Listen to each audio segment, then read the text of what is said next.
Il y a 7 ans, la femme que j'étais sur le point d'épouser m'a quitté pour mon frère fortuné. Aujourd'hui, aux obsèques de notre père, mon frère est arrivé avec elle, tout en éclat et suffisance.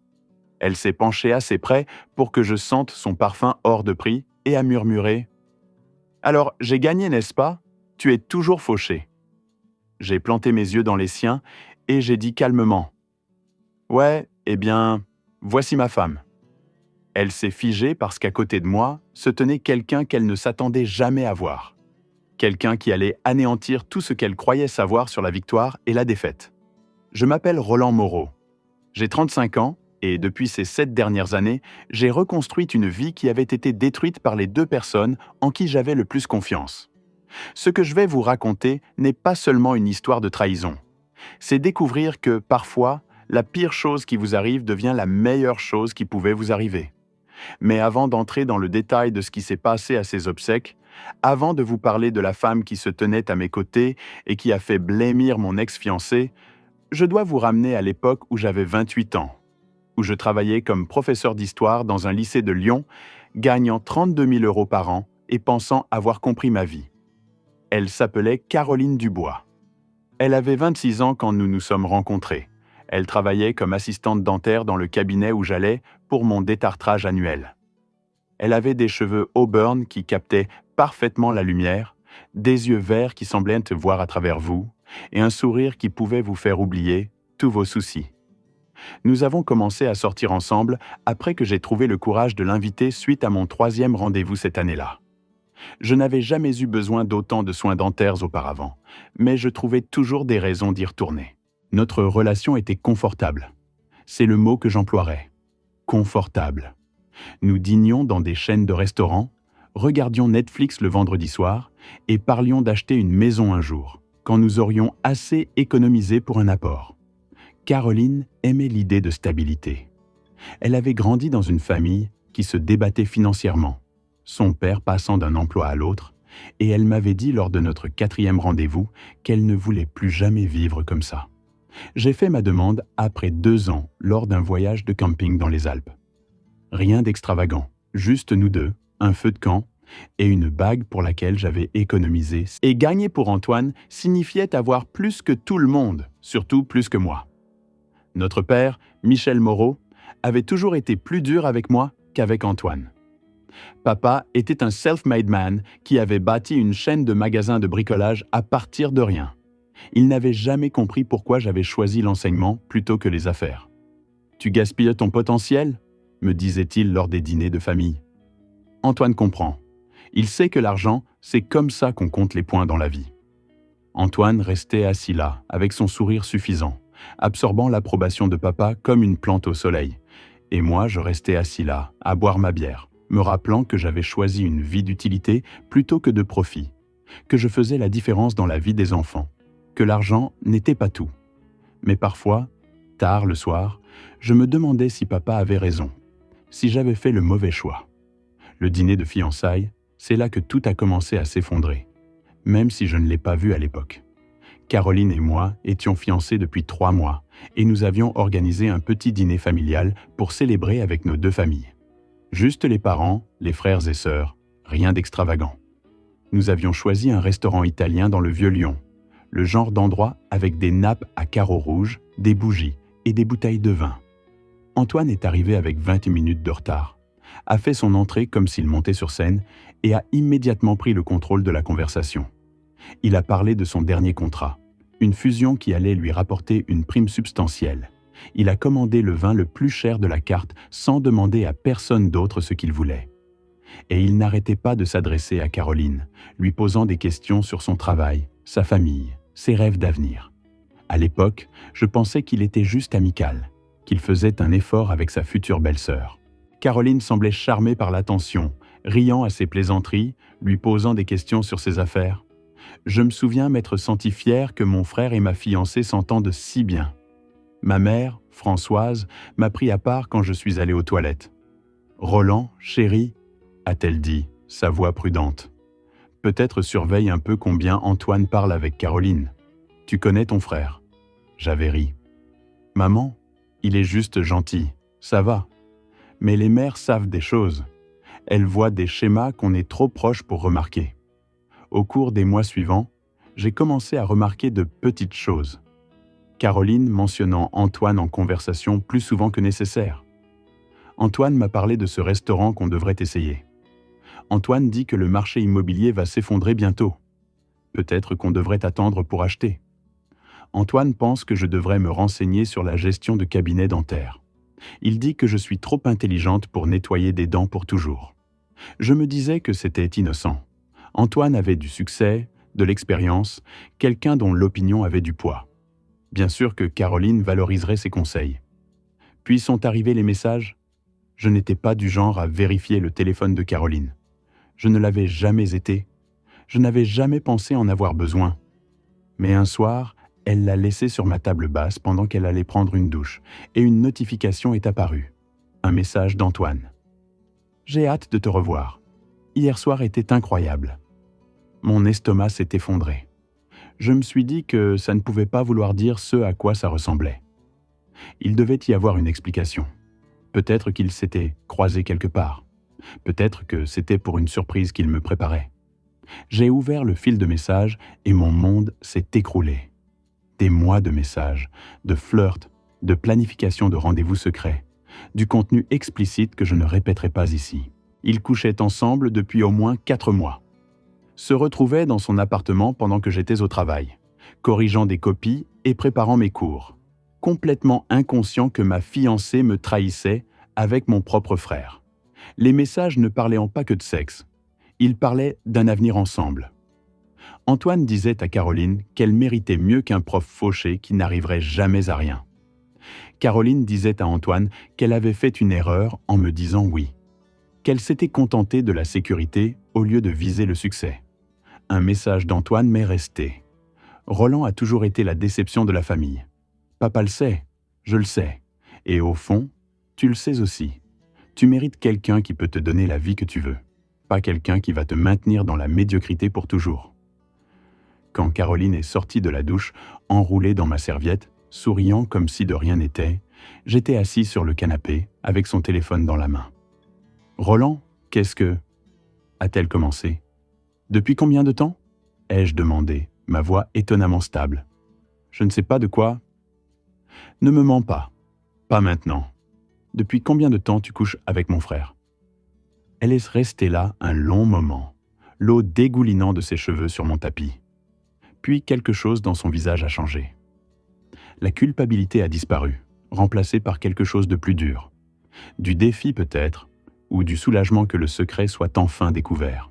« 5 mois, a-t-elle dit, depuis la fête d'anniversaire de ton père. C'était quand j'avais été désigné conducteur, m'occupant de papa qui avait trop bu, m'assurant que tout le monde rentre bien. Pendant que j'étais le fils responsable, Antoine avait fait son move. Pourquoi ? Ai-je demandé, bien que je connaisse déjà la réponse. Caroline s'est assise en face de moi, ne prenant plus la peine de se cacher. Parce qu'Antoine peut me donner la vie que je veux. Roland, j'en ai marre de calculer pour tout. Marre de choisir entre acheter de nouveaux vêtements et économiser pour une maison. Marre de planifier un mariage que je ne peux pas me permettre. Antoine m'emmène dans des restaurants où l'addition coûte plus que ton salaire hebdomadaire. Il m'a acheté un bracelet le mois dernier qui coûte plus cher que ta voiture. Je pensais que tu m'aimais. Je t'aimais, a-t-elle dit. Et pendant un moment, j'ai vu quelque chose comme de la tristesse dans ses yeux. Je t'aime d'une certaine façon. Tu es gentil, tu es stable, tu es sûr. Mais sûr ne suffit plus, Roland. Je veux plus. Et Antoine peut me donner plus. C'est mon frère. Et c'est un meilleur homme que tu ne le seras jamais. Les mots sont sortis froids, factuels. Je suis désolé si ça fait mal. Mais c'est la vérité. Tu as choisi d'être prof en gagnant des clopinettes pendant qu'Antoine bâtissait un empire. Tu as choisi la médiocrité pendant qu'il choisissait le succès. Et moi, je le choisis lui. Elle est allée dans ma chambre, s'est habillée et a fait ses bagages avec les quelques affaires qu'elle gardait chez moi. La bague de fiançailles, pour laquelle j'avais économisé 6 mois, était posée sur ma table basse, là où elle l'avait placée. Elle n'a même pas regardé en arrière en franchissant la porte. Je suis resté assis dans mon appartement à fixer cette bague et j'ai réalisé que j'avais tout perdu. Ma fiancée, mon frère, ma foi en la famille, tout en l'espace de 21 minutes. Le lendemain, j'ai appelé Antoine. Il a répondu à la 3e sonnerie, sa voix portant cette satisfaction suffisante qui me hantrait pendant des années. « Je me doutais que tu appellerais », a-t-il dit. « Comment as-tu pu faire ça ?»« Comment j'aurais pu ne pas le faire ?» a répondu Antoine. « Caroline est une femme formidable, Roland. Intelligente, belle, ambitieuse. Elle mérite quelqu'un qui peut égaler son ambition. Quelqu'un qui ne se contente pas d'être un baby-sitter glorifié avec un salaire de misère. Elle était fiancée à moi. Et maintenant, elle est avec moi. C'est comme ça que le monde fonctionne, petit frère. Les forts prennent ce qu'ils veulent. Les faibles se plaignent d'équité. On est de la famille, Antoine. » Il a ri, vraiment ri. « La famille n'est qu'un accident de naissance, Roland. Ça ne veut rien dire. Caroline m'a choisi parce que je suis la meilleure option. Peut-être que ça t'apprendra que tes choix ont des conséquences. » J'avais envie de conduire jusqu'à son appartement et lui mettre mon poing dans la figure, mais je ne l'ai pas fait. J'ai juste raccroché et je suis resté assis là, me sentant comme si quelqu'un m'avait évidé avec une cuillère. Le pire est arrivé 2 semaines plus tard, quand Antoine et Caroline ont officialisé sur les réseaux sociaux. Des photos d'eux dans des restaurants chers, à des galas de charité, en voyage dans la vallée de la Loire. Caroline portant des vêtements et des bijoux de créateurs que je n'aurais jamais pu me permettre. Chaque poste était comme un couteau dans la poitrine. Ma mère a appelé en pleurant. « Roland, je suis désolé. J'aurais dû dire quelque chose plus tôt. » J'ai vu comment Antoine la regardait, mais je pensais... J'espérais qu'il ne ferait pas vraiment. Mon père a appelé aussi, mais son message était différent. « Tu dois passer à autre chose, fiston. Caroline a fait son choix. Antoine a fait le sien. Se battre là-dessus ne changera rien. Accepte-le et concentre-toi sur ta propre vie. » Aucune excuse, aucune reconnaissance que ce qu'Antoine avait fait était mal, juste de la déception que je ne puisse pas mieux le gérer. C'est là que j'ai réalisé que j'étais vraiment seul. Les 6 mois suivants ont été les plus sombres de ma vie. J'ai perdu 7 kilos parce que je n'arrivais pas à manger. Je ne dormais pas plus de quelques heures d'affilée. J'arrivais au travail avec une tête de mort-vivant, faisant semblant d'enseigner tout en me sentant mort à l'intérieur. Mes élèves l'ont remarqué. L'un d'eux, un gamin nommé Kevin, qui s'asseyait toujours au fond, est resté après les cours un jour. « Monsieur Moreau, ça va?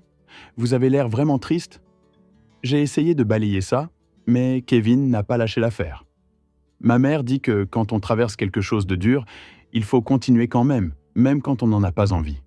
Elle dit que c'est à ça que ressemble le courage. La mère de Kevin était parent célibataire avec 2 boulots. Je l'avais rencontrée aux réunions parents-prof, j'avais vu l'épuisement dans ses yeux, la détermination, et voilà que son gosse essayait d'encourager son prof qui s'effondrait. Cette conversation m'est restée. La mère de Kevin n'avait pas le luxe de s'effondrer. Elle continuait juste. Peut-être que je devais faire pareil. J'ai commencé à voir une thérapeute nommée Dr Claire Rousseau. Elle était chère, ça grignoterait mon budget déjà serré, mais elle valait chaque euro. Dr Rousseau m'a aidé à comprendre que ce qu'Antoine et Caroline avaient fait ne disait rien sur ma valeur en tant que personne et tout sur leur caractère. « Vous avez choisi une carrière basée sur les valeurs », m'a-t-elle dit pendant une séance. Ils se sont choisis l'un l'autre basés sur la cupidité et le statut. Qui pensez-vous va être plus heureux à long terme ? Ils ont l'air assez heureux sur toutes leurs photos, ai-je dit amèrement. Les réseaux sociaux, c'est un best-of, Roland. Personne ne poste les disputes, les doutes, les moments où ils réalisent qu'ils ont bâti une relation sur des fondations de trahison. Laissez du temps au temps. J'ai commencé à courir. Pas parce que je voulais, mais parce que j'avais besoin de faire quelque chose de cette colère qui brûlait en moi. 8 kilomètres par jour, puis 12, puis 16. La douleur physique était plus facile à gérer que la douleur émotionnelle. Et lentement, très lentement, j'ai recommencé à me sentir moi-même. Mais j'ai aussi pris une décision. J'en avais fini d'être la déception de la famille. Fini d'être le type que tout le monde sous-estimait. J'allais construire quelque chose. Prouver que mon père et Antoine avaient tort sur moi. Je ne savais juste pas quoi encore. La réponse est venue d'un endroit inattendu. L'un de mes collègues, un prof d'informatique nommé Julien Petit, a mentionné qu'il développait une appli éducative sur le côté, Quelque chose pour aider les élèves à apprendre l'histoire à travers des chronologies interactives et de la gamification. Le problème, a dit Julien pendant le déjeuner, c'est que je peux construire le logiciel, mais je ne connais pas assez les programmes d'histoire pour le rendre vraiment utile. Chaque fois que j'essaie d'écrire du contenu, ça sonne comme un article Wikipédia. Tu veux de l'aide ? Ai-je proposé. Cette conversation décontractée est devenue un partenariat. Julien et moi avons passé nos soirées et nos week-ends à construire Histoire Interactive, une appli qui rendait l'apprentissage de l'histoire engageant pour des élèves qui avaient grandi avec des smartphones et une capacité d'attention courte. Nous y avons mis tout ce que nous avions, argent, temps, expertise. 6 mois après le lancement, nous avions 10 000 téléchargements. 1 an plus tard, 100 000. Les rectorats ont commencé à nous contacter, voulant l'acheter pour leurs systèmes entiers. Les éditeurs éducatifs voulaient l'acquérir. 2 ans après cette conversation pendant le déjeuner, Julien et moi avons vendu Histoire Interactive à l'un des plus gros éditeurs éducatifs du pays pour 6 millions d'euros. Après les taxes, les frais légaux et le partage avec Julien, je suis parti avec 2,4 millions d'euros. J'avais 31 ans et soudain riche au-delà de tout ce que j'avais imaginé. Mais voici ce qu'Antoine et Caroline n'ont jamais compris. L'argent ne changeait pas qui j'étais. J'ai continué à enseigner encore une année parce que j'aimais ça.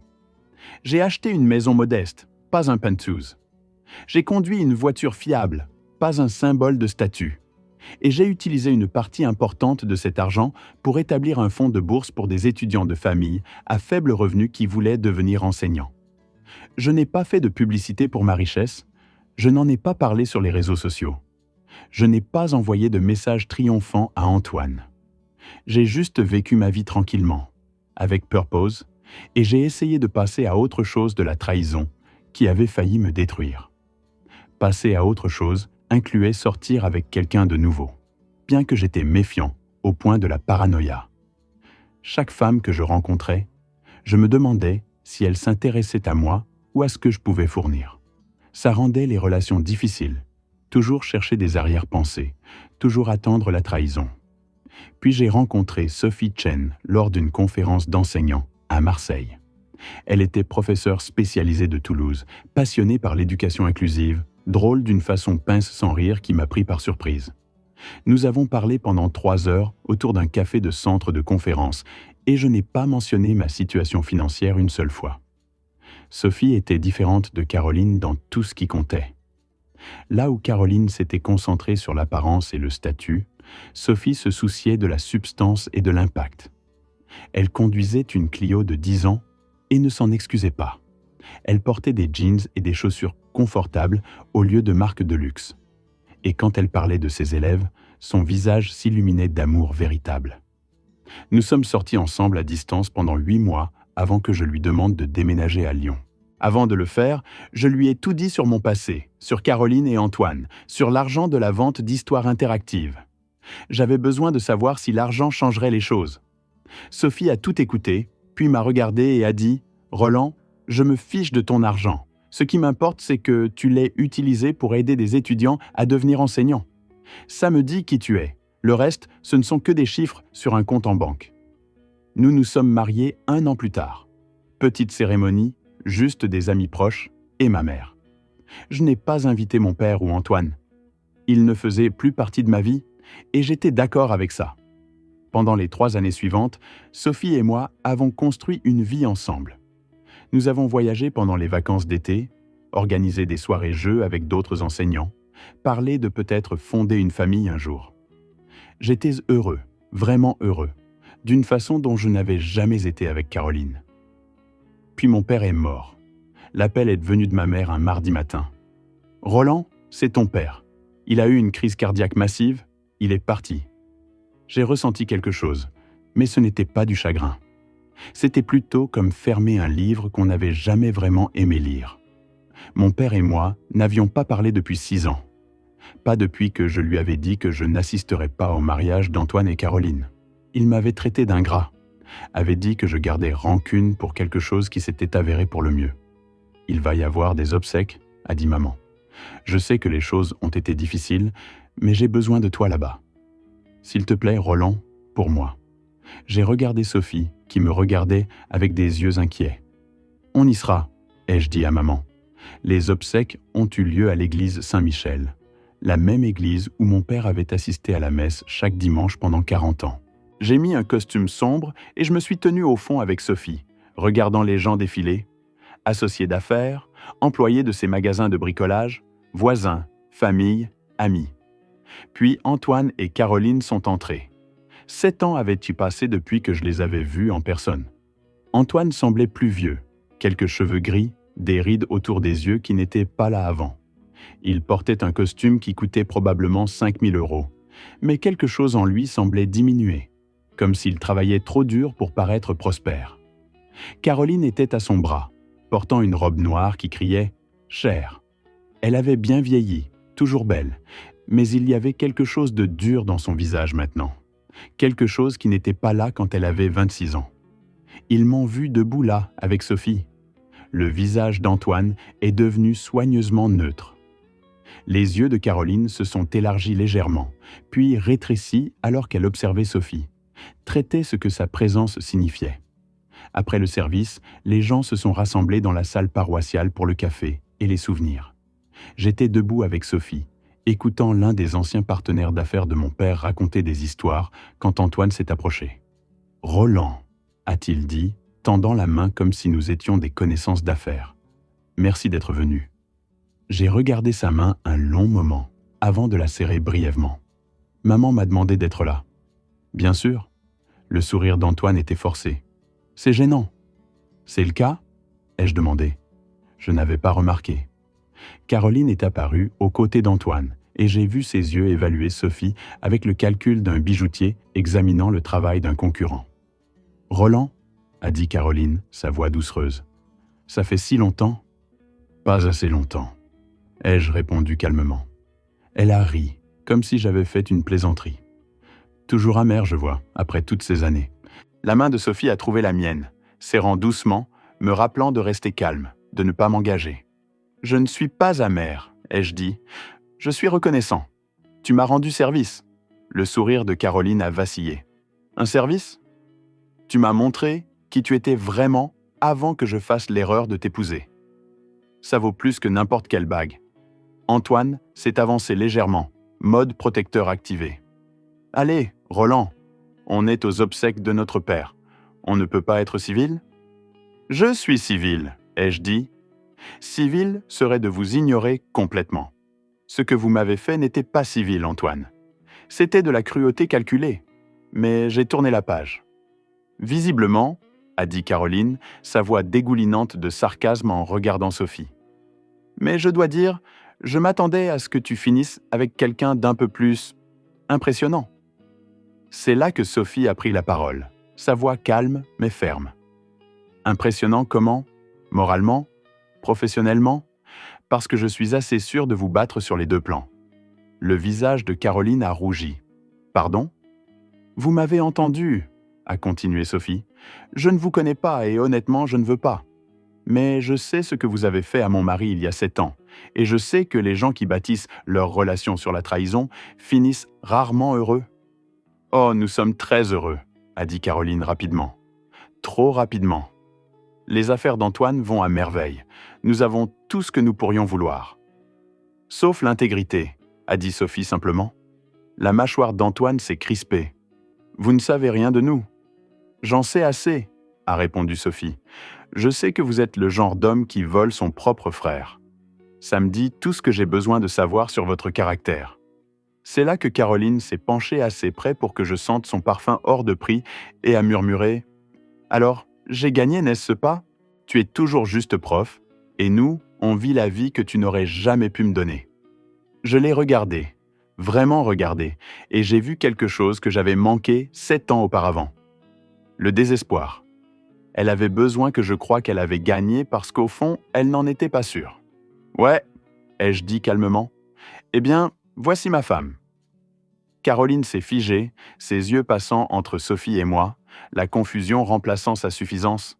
« Ma femme Sophie, » ai-je continué, « qui m'aime pour qui je suis, pas pour ce que je peux lui acheter.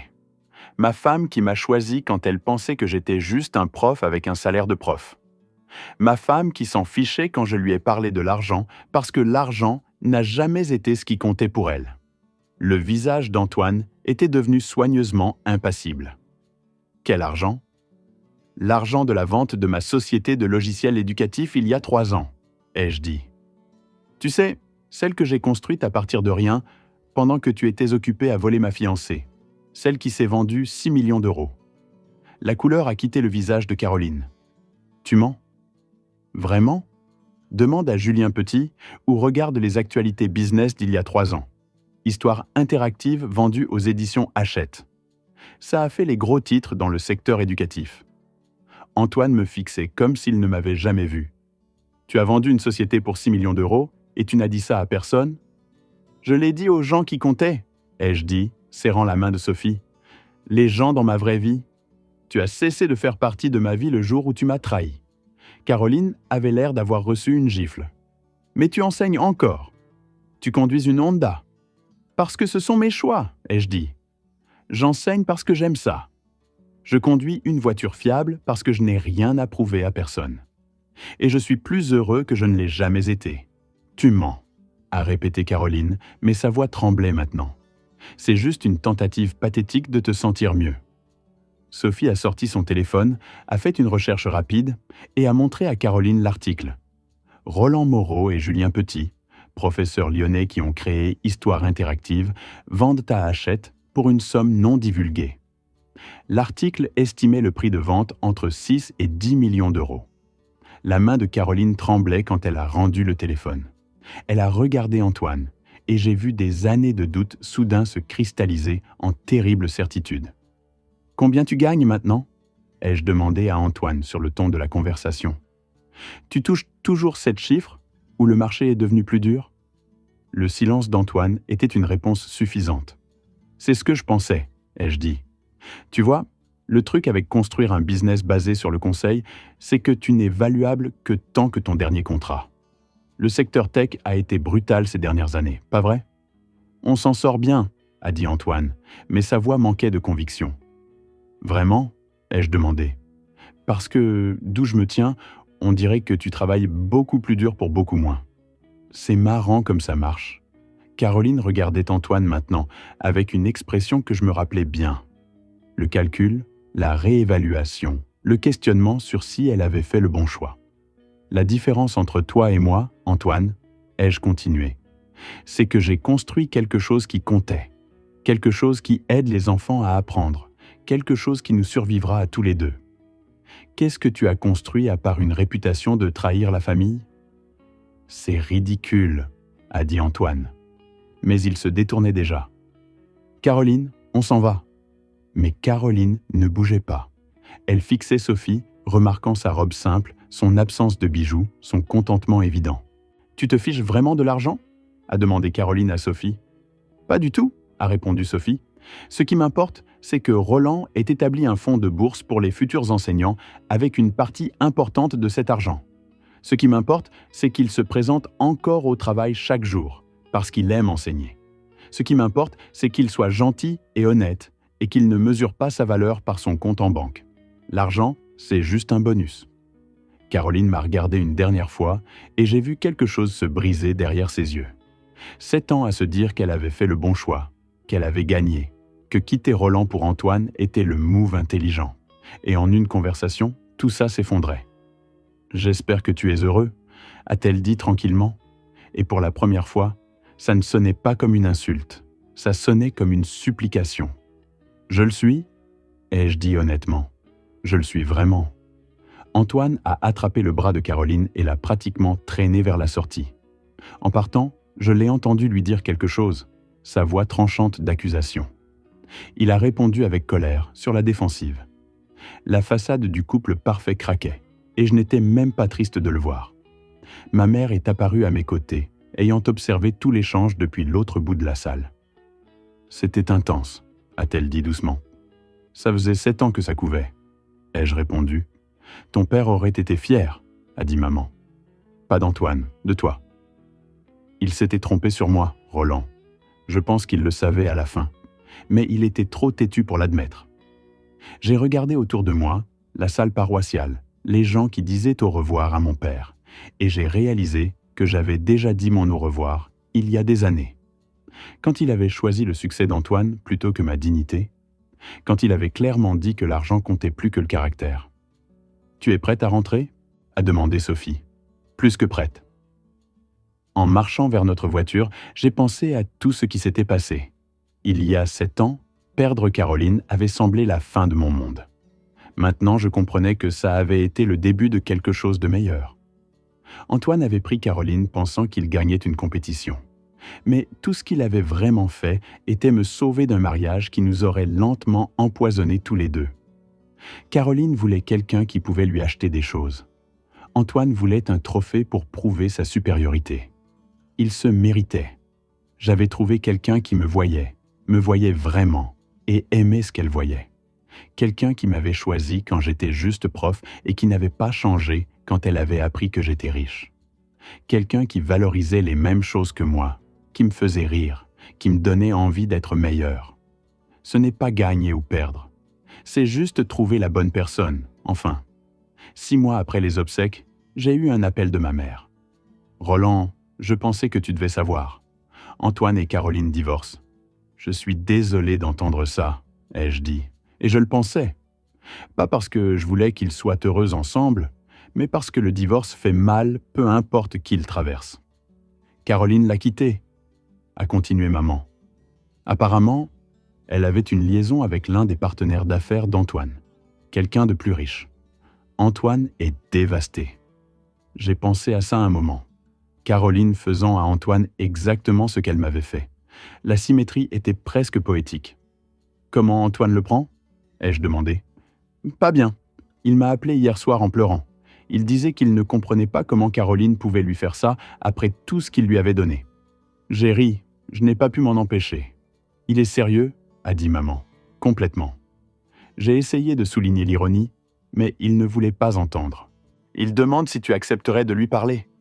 Dis-lui que j'espère qu'il trouvera quelqu'un qui l'aimera pour qui il est, pas pour ce qu'il peut fournir. Et dis-lui que c'est le seul conseil que je suis prêt à lui donner. » Maman est restée silencieuse un moment. « Tu as vraiment tourné la page, pas vrai ?»« Oui, » ai-je dit, regardant à travers la pièce où Sophie corrigeait des copies à notre table de cuisine, complètement absorbée par son travail. Il s'avère que la meilleure revanche, c'est juste de bien vivre. C'était il y a 2 ans. Sophie et moi avons maintenant une fille, Léa, qui a 14 mois et a la détermination de sa mère et apparemment mon entêtement. Nous enseignons toujours, vivons toujours dans notre maison modeste, conduisons toujours des voitures fiables. Je vois ma mère régulièrement. Elle fait partie de la vie de Léa. Une grand-mère aimante qui comprend enfin que le succès ne se mesure pas en euros. Je n'ai pas parlé à Antoine depuis les obsèques. Aux dernières nouvelles, il travaille comme consultant pour la société de quelqu'un d'autre, essayant de reconstruire sa réputation.